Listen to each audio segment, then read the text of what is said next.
Hi, everybody. Welcome to our first episode of Authors Vox, and today I'm joined by Ripley Shaine, the author of Abyssal, a excellent sci-fi thriller novel that I read a little while ago, and that was about a a water planet where someone may or may not be experiencing massive hallucinations. It's excellent, and you should definitely give it a read. But uh, this is Ripley Shaine. Say hi. Hi, that's me. Hi, Sorry, I'm fantastic. like most authors, I'm a little awkward. Um, but yes, hi, I'm Ripley. I write things. Perfect. Okay, Ripley, I asked the same question for everyone who's on the pod for the first time, regardless of what aspect, whether that's the Vox box or the author's box. What is your favorite magic system? And if you know what I'm talking about, that's like anything from TV, movies, books. So that's like the Avatar elemental system of Oh, that's a good bending, one. stuff like that. I just thought of that now, and I've never used that example before, and I'm kicking myself because that is a good example. It is because What I would you was, say I is was yours? reading through the list, like every video game I've ever played in my life has suddenly Mhm. disappeared from my mind. Yeah. Um, but definitely Skyrim. It's my favorite game Good of all choice. time, but I Mhm. like not only the magic but the crafting system in general because it's very easy to follow. Um, and I always make everything way too complicated. Whenever I'm writing stuff, I'm like, I have no clue what's going on. But games like Skyrim make it very easy. Like, yes, you go from A to B to C and it all makes sense. And I play it every year since it came out. So it's still my favorite.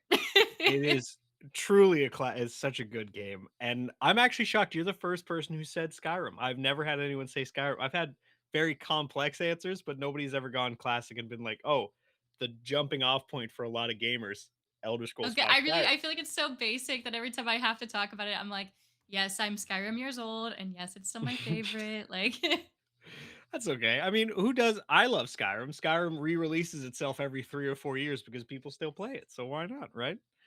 Um, so obviously, as I said, you're on here because you wrote Abyssal, but how long have you been writing? How long has this been a passion of yours?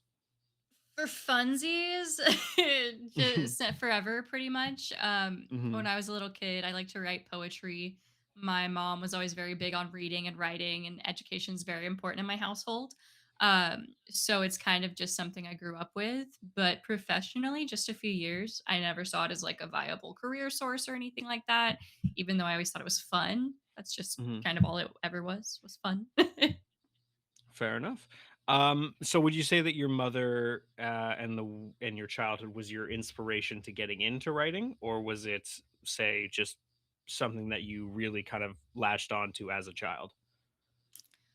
I think both. I think writing is kind of a natural human expression once we have language as a tool to express ourselves. There's so many things you can say, whether it's just like a grocery note to telling someone that you love them in a love letter. But I think my mom also just made writing and reading fun, like it Hmm. wasn't something that always had to be serious. We could read like fairy poetry books or the Magic Tree House or whatever. It Oh. wasn't something that we were limited to only educational or only this or only that. I got very lucky in that respect. Mhm. You've unlocked a memory I didn't realize I had about the Magic Tree House. I think I had all of the books when I was a kid, and my mother would read those to me, but that is, like, such a deep-seated thing that I've Right? completely forgot about. I'm like, "Oh, no way." I want something like that Amazing. as an adult where like you just feel that magic and wonder again and like that's what I want to make people feel. Just you're just pulled into that world and it's just another form of entertainment at the end of the day, but I really like reading, so I could nerd out about it all day long. Yeah, then you're in the right place. I love reading. Everybody should love reading, but it's unfortunately not as popular as my English students can attest. They do not like it nearly as much as they should, but you know, to each their own. If you were to describe your book, because you say it's a form of entertainment and you really want to draw people in. If you were to describe Abyssal to someone who was going to read it or someone you wanted to read it, what would you say? Oh, man. Like, no matter how much you prepare to talk about things like this, I feel like I can never get quite the right response. It's just like I like books that are confusing, so it's like if you wanna be confused and you like to be very introspective, read my book, you know? Because I Okay, try fair to enough. explain it and I'm like, it's kind of like Alien Isolation, it's kind of like Subnautica, but it's also kinda like the whole time you just go, I don't know. Are you crazy? Are you not crazy? Let's find out." Fair enough. Was there so you said Alien Isolation and Subnautica, so I have to assume that you are in some respect a gamer, Oh, right? yeah. Yeah. Was there an inspiration behind Abyssal that came from games, or was it more of like something, you're in the shower and you're like, this could be fun, like kind of one of those shower thoughts, or was it something that built over a long time? It did build over a long time, but that's partially because this was my master's thesis. So I Oh, did my master's in creative writing in English, and we had to write, I think it was like 20 or 30,000 words of what could ultimately become a novel. And it was a very different story in the beginning, so much so that sometimes I forget what parts of my inspiration were, but big parts of it are just the Alien series in general, not just the game, but, I was named after the Alien series, so it kind of gave me a complex, I think. Um, okay. and I love just a strong female-led sci-fi. Like, I just can't help it, you know? It's ingrained Mhm. into me. Um, but ultimately, I think the biggest inspiration I had was S.A. Barnes. She writes sci-fi novels, uh, and only has, like, 3 under that pen name, but I read a few of her novels after I got on a huge sci-fi kick last summer, or maybe 2 summers ago now. I read Jurassic Park, and I was like, "I need Mm, more of this exact same stuff," and found her, and I was just like, "Man, I wanna write something like this." Like, I wanna write something that makes people feel the way I did reading her work, so that was a lot of babble to say, yes, video games, but also just kind of everything else I'm interested in leaks in there too.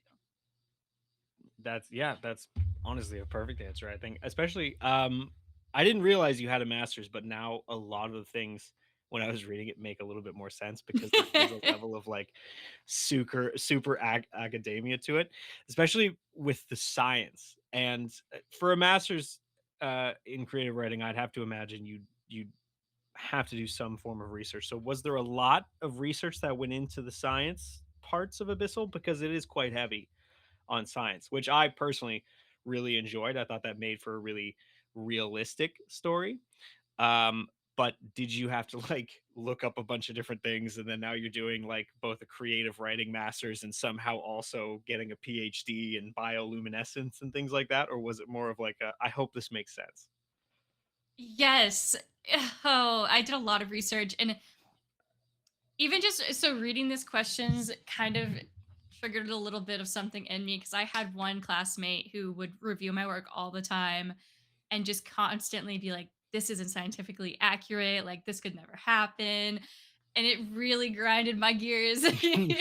Like I would do research and be like, well, science says it's theoretically possible, so that means it's possible.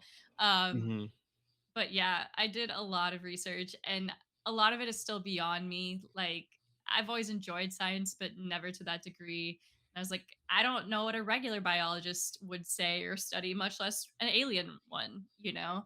So every single day, Google is my best friend. mhm. Like, I I can't even explain the types of weird things that I looked up about like salt water and the ocean and how heat and cold affects different creatures, and it was a mhm. lot. I think I'm also not a scientist by any respect, and I'm not good at science at all, never have been, but I thought it was very, um to me, it seemed very well researched, and you had a way of discussing some of the more, what's the word I'm looking for? Aquatic ecosystems and like the hive minds of the coral in such a way where I was like, this seems like it could happen. Like this is very realistic in that respect, especially on an alien planet. But I think the research for your book has definitely lended this aspect of like one level up where it just creates this atmosphere for the how do you say the planet's name? I'm very bad at that, and I've said it, like, aloud 4 or 5 times, and I know I'm wrong. How do you say Um, it? it's Thalassanine. Thalassanine, okay, 'cause thalassophobia.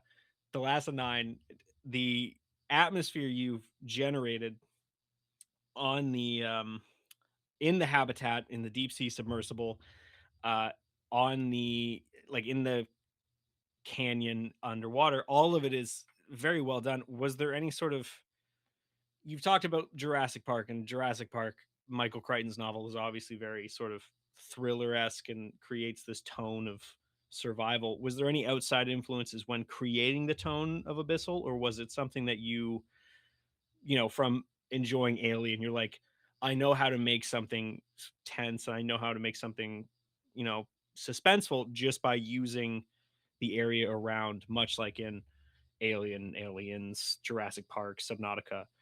Or was there something specific where you're like, "I want my book to feel like this?" Mm, kind of a yes and a no mixture of both of these.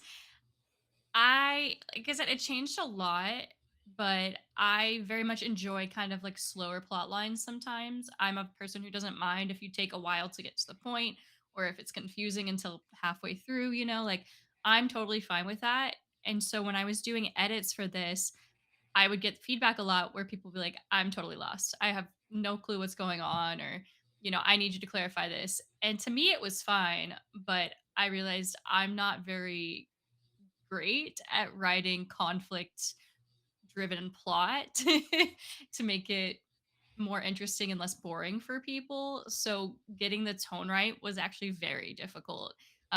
I wanted it to be creepy, but not so creepy that you're like, okay, what else you got? Like we get it. It's a creepy ocean planet. Is anything happening? So it was a very difficult balance for me personally. I what am I gonna say here? Balance is something that I find interesting that you brought up, because there's this excellent part, and I wrote it down in my notes for this because you've managed to write some of the best lines I've read so far this year, and I was like, I think the note is, let me see if I can find it. I think it just says, "deep," um, and I think it's when yeah, here it is. It's nuts that you talk about balance, because this line is so poignant, I think, and I was not expecting it. Sometimes it's a relief to know you're not the center of the universe, just a passenger. And then I'm sitting there, I'm like, "Whoa." And then you're talking about, the sides and everything, and I'm like, "Holy shit, that was the most profound thing I've read in a while." And yet it also feels like a very grounded story. So you have this great balance, because I've highlighted a few things here, that being the most notable by far. Um, and then you have lines like this: "The reef had spoken, the deep had listened." And you've taken this profound thing, and then you've also taken this horribly terrifying sentence and combined them, I think, within the same 2 chapters. So I think you've done quite well with the balance, because I've sat there just plowing through this novel. I'm like, wow, note, note, note, note, note. And I think it works, because the passenger thing, I was like, oh, I should get that tattooed on me somewhere. Um, One of the things though that you've brought up now is that your mother and the poetry from your childhood, and this makes a lot more sense now. And it's Emily Dickinson's "Hope is the Thing with Feathers," an excellent poem. When did oh my other laptop just shut down, whatever. The nothing in this house works. In the planning stages, did you know you were going to include that poem, because it is quite a poem, and without giving away too much, it actually holds a very central part to the narrative that you've developed. Was that something you wanted to include from the beginning, or did it just sort of happen organically? It actually was a complete random throwaway detail, that I found it very funny by the end that it became so central to the story. I just needed a password, and I was like, "What should the password to this door be?" okay, well, now I need a background and a reason for this to be the password. So I started doing research because I get obsessed with things and I got to do research. And I found that poem and I just really liked it. There was just something about it that kind of struck me. I was like, okay, I'll go with that. And then as I did more and more edits and worked on it with my classmates and things like that, I was like, no, this holds something more important to this character specifically. You know, some people say their story kind of takes them where it wants to go, and that's very much what this detail was. I was like, no, it's just a password, but by the end, it became a lot more. Fair. It's I something that stuck out to me, and I love Hope is the Thing with Feathers, and I was, very pleased to see it. Um, and then to connect this to my next point, again, without giving away too much, the creature. Now, the creature is not necessarily like your run of the mill sea monster. It's not like, just not just prehistoric, or it's not just, a giant squid from 20,000 Leagues Under the Sea. Um, when developing the idea, was there an area of difficulty? Was this an area of difficulty? Like, was coming up with the components and the various aspects of the creature something you struggled with, or was it sort of, you know, the brainchild that was built upon? Yes, I struggled, but mostly because I didn't want it to look like something that already existed. I feel like, you think about certain sea monsters and it's like you think of Jaws, or I think of like the Reaper from Subnautica, and I'm like, I Mhm. didn't want people to go, "Oh, you're just straight up ripping it from these sources." Um, so I was trying to throw a little bit of everything in there and play with genetics a little bit, uh, and it just ended up working, but mostly because people kept pushing me to be more specific. Because I was like, I don't want to give it all away, but also I have no clue how. Like, sometimes I just don't visualize things. Like, I'm not one of those people with an imagination where I see everything super detailed and visually. Like, it Mhm. takes a lot for me to write out my thoughts, and I knew that I would have to work harder to translate that so people could see it in their minds and almost have that movie like effect when you're reading. Um so it kind of was like pulling teeth actually. It was probably the worst part of writing this book, um because I knew it was important to get it right in order for it to be suspenseful without it being cheesy at the same time. That's a completely fair difficulty to have, and, cheesy monsters have their place, but I don't think this creature was cheesy at all. In fact, I remember thinking, and I think I brought this up to you before we started this to me really reminded me of, like, Lovecraftian monsters, where it's something that you're not totally sure is real, but you do kinda know it's there. Um And, when we think about this, and you've talked about this already, strong female leads. And I would say Arizona is a strong female lead. I think she's an excellent inclusion in this story. Um, but that being said, I feel like the supporting cast, if you can even call them the supporting cast, I call them secondary main characters. Mhm. Kayla, Reese, and Olin. I hope I got all those names right, Yeah, because I'm you're now just great. realizing I've never said those out loud until this very second. They're all very layered, and they have, like, intriguing additions to the narrative, and each of them brings their own sort of baggage with them into the habitat. Did any of these characters go through, like, a major metamorphosis? Was anyone, like, a lot lower in terms of importance, or a lot less defined during the writing process, and then kind of as you started writing got built upon? Or were they all, when you planned it out, were they all automatically gonna have the story arcs they did? No, I it's wild when I say that the story changed so much from start to finish. Normally, I'm very much like ABC. This is what I'm doing. Like not necessarily a full plot structure, but I have the beginning, middle, and end, and I kind of fill in the rest. This was not that. It completely changed over and over again, and it was necessary. But for example, Olin, he was going to be a villain straight up, hands down, like very normal action, like villain you'd Mhm. find in a movie.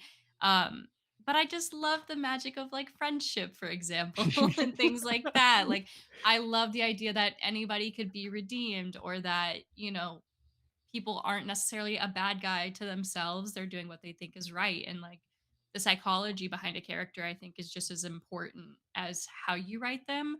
Um, and I just everybody was kind of very flat and one dimensional. So I had to work backwards and kind of be like, no, why are they this way? And then let their personalities naturally morph from there instead of being contained to my original idea.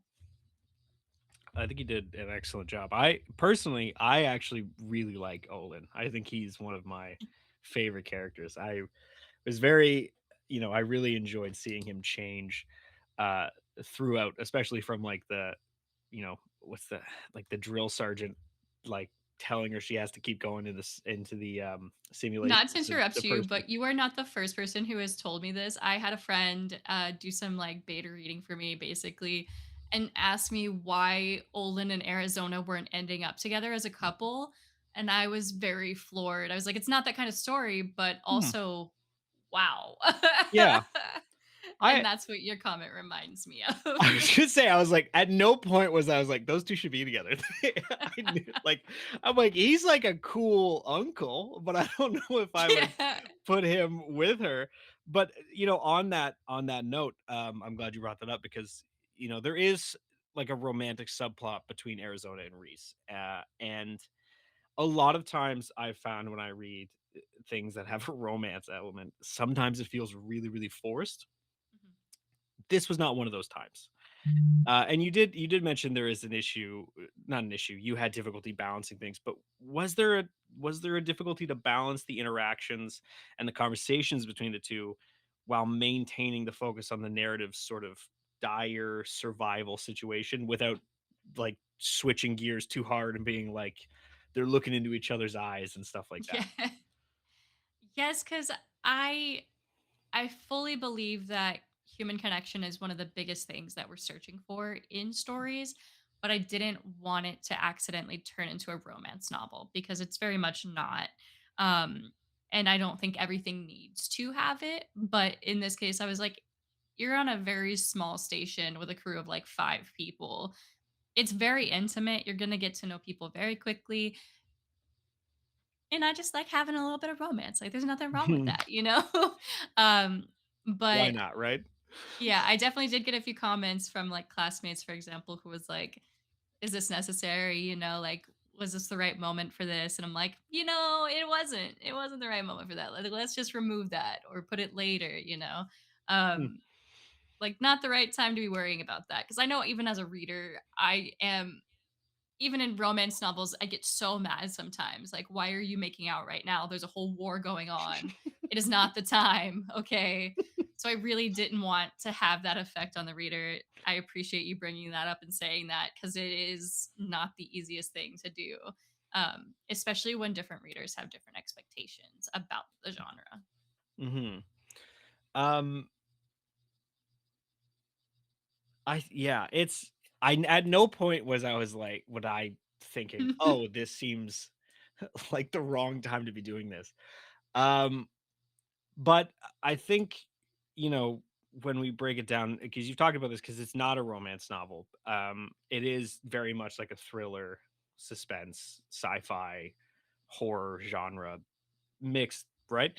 And I would say to me, like the theme of the novel is, at least it is to me, facing one's fears and accepting grief and changes as part of oneself. Um, if we were to break down the narrative, would you say there's a specific theme that you wanted or an underlying message, or are you hoping that the reader takes something different from it depending on the reader? Um, Cop out answer, but again, both. I definitely had a theme of like, it's always grief. I don't know why, but there's always a dead parent or something in my books or characters. Um, I really like exploring those darker feelings that we as people have, like even the most sunshiny people. Um, but at the same time, I really like reader interpretations. I'm not, they say like once you release your art, it's out there and other people are going to take it as they will. And I'm not someone who believes in like, no, you have to think this or you think this. Like, I very much left things vague in some spots on purpose because I think ultimately the meaning that you take from it is the most important meaning. Even if there's things that I wouldn't necessarily agree with. Like I said, that type of romance from earlier, Hmm. not what I would have expected at all. But hey, if that's what you got, that's what you got. And I think it ultimately means you're doing your job as a writer correctly because you're making people feel something, even if it's not what you intended. So I don't know if that actually answers the question, but I think it. I think that answers the question perfectly. In fact, um, and speaking of taking what you will from it, and I've mentioned this in the lines when creating that world, it's hard not to add additional information, and that's not super relevant. However, you've done this excellent thing where you've added like emails and office memos between chapters, and I thought that was a great inclusion. Where did that idea come from? Where did that sort of, to break up the story a little bit, I would say, where did that idea come from? um, three main spots. So one, video games. I'm a lifelong gamer, so everything comes back to video gamers or video games. Hmm. So games like Fallout, I really like when you Oh, go that onto was a the good answer. computer. Exactly. You go That's and my you favorite find game. extra context about something, and it's like, oh, that's either really funny or like, oh, that's tragic. Like I would never have known that if I didn't read this silly little email. So that was part of it. Part of it was because romance novels do it a lot, and it makes me laugh every time. I remember reading a book where some guy kept writing emails about donating money to like the pigeon society, and Hmm, it just was just like a little extra way to show characterization. So I was like, I want to emulate that. I think that's a great writing choice stylistically. But then I needed to pad my wording count. I was like, fair. man, it still seems a little on the short side, and I needed to just get backstory in there without shoehorning it in. Um, and it brought me back to the video games and all that sort of stuff. Like, oh, okay, I've seen it be successful in these other types of media, so why wouldn't it work here as well? You know? Yeah, I think it worked. Like I at someone who's played Fall. In fact, on my desk right now, Vault Tech. I will say that as someone who's played Fallout and someone who really enjoys the aspect of games like Fallout or even Skyrim, of finding the extra information through the computers or the books or whatever, I thought that was a really cool inclusion and added like that extra layer of world building. Um, I just have two more standard questions for you here, and these are less about the book and more about you as a person. Um, we talked about this. Literacy rates in North America are struggling. In Canada, where I'm from, in Ontario specifically, uh, instead of you know getting supplies to help literacy rates go further, the Ontario government has decided to just lower the literacy checkpoints so that everyone is meeting literacy rates, which is stupid in my opinion. But let's say Oh you're yeah, standing in front of America a has no child left behind. I understand you. I oh my god. What a nightmare. Let's say you're standing in front of a high school English class and the students have asked you to give one good reason as to why they should spend more time reading and writing. What would you tell them? Because it's fun. Yeah. I don't know. It's so hard to come up with like a better reason than that to me because Mhm, I know I've grown up with it, so my perception is a little different, but to me it's no different than playing a video game, you know? Um, mhm. so it's just another fun, entertaining thing to do. But if you have a physical copy of a book, you don't necessarily have to charge it. And I just think that knowledge is power.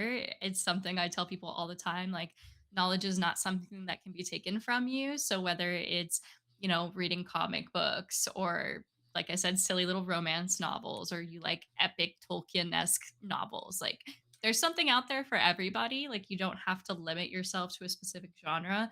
So, Like, why would you exclude an entire form of media? That doesn't make sense to Mhm. me. Like, it's just another fun thing to do. That's a perfect answer, I think. Um, so let's say we have an author listening who is looking to get their book published. What has been your experience as an indie author? Are there clear positives and negatives? Or are you looking for silver linings where you can find them? And is there any advice you would offer someone looking to publish? I think I'll probably start in the reverse. So I think if you want advice on how to choose getting published, I think trad publishing or traditional publishing is probably the best way for 90% of people, I want to say. When you're an indie publisher, an indie author, you are putting up all the money, like all the collateral is on you as a person. You are your own marketing team, editing team. You are paying for your cover artists. When you are traditionally published, like they take care of all of that and they pay for most of it and give you an advance of money. As an indie author, you don't have any safety net like that whatsoever. So it is a big choice. Um, but trying to get traditionally published is a slog, especially right now. They have a ton of authors and not a lot of agents. They're very picky and choosy about what is being published. And that for me was the biggest point is as an indie author, you can choose what you write. You don't have someone dictating, like, yes, you can say this or you can't say that. Like, your story is changed a lot based on the whims of a publishing house. And I knew that I didn't want to stick with a specific genre. Like I knew I was going to be a genre hopper because I read pretty much any and everything. I don't stick to one or the other. Um, so I knew I would do that as a writer as well. But I also didn't want some editor or some publisher to come in and be like, we don't like XYZ about your book. You have to change it. I didn't want it to change the core of what I was writing and like the soul of what I was writing essentially. Because even if it's unpopular, it is at the end of the day, it's my art and I want it to be mine and not a company's. That's a very good answer. Yeah. That that is something I've heard other people say as well, is that it just kind of ends up being like a machine, so to speak. Um, okay, I have 10 more questions for you, but they are rapid Okay. fire questions. I'm going to ask you Oh one or the no. other, and you just answer as quick as you can, okay? Okay. Okay, you ready? Yeah, uh, I'm scared now. pen and paper. You got it. You'll do great. I promise. Pen and paper or computers?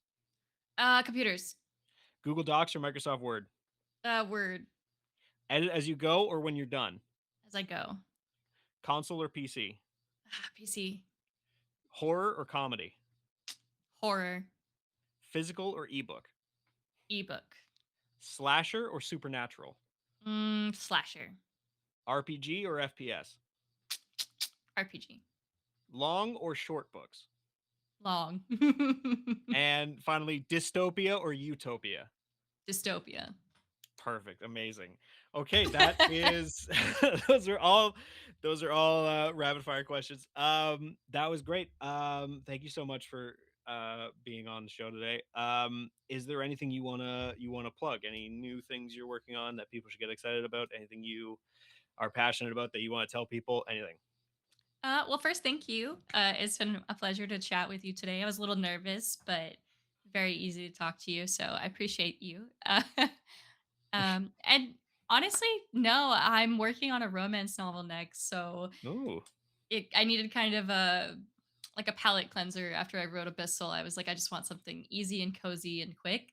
So that isn't official till October though. So I don't have much to say about it. Just if you guys want to check me out at Ripley Shaine on all social media, read my book, tell me if you love it. If you hate it, I'm happy with either response, honestly. Just so long as you read it, I'm happy. Mhm. That's about it. Yeah. I'm Okay. so good at advertising myself. It is the That's my okay. least favorite part of being an indie author, honestly. 0 out of 10. Yeah. Fair enough. Well, I'll happily, like I said, once your next book comes out, I'll happily talk to you about that book as well. Because I personally, I really enjoyed Abyssal. I'm not a huge romance reader, but because I'm doing this series, I've had to read a lot of romance in a very I small bet. amount of time. So, thank you so much. And yeah, I this was great, and I can't wait to read what you do next. Well, thank you. You have a good day, okay? Yes. Goodbye.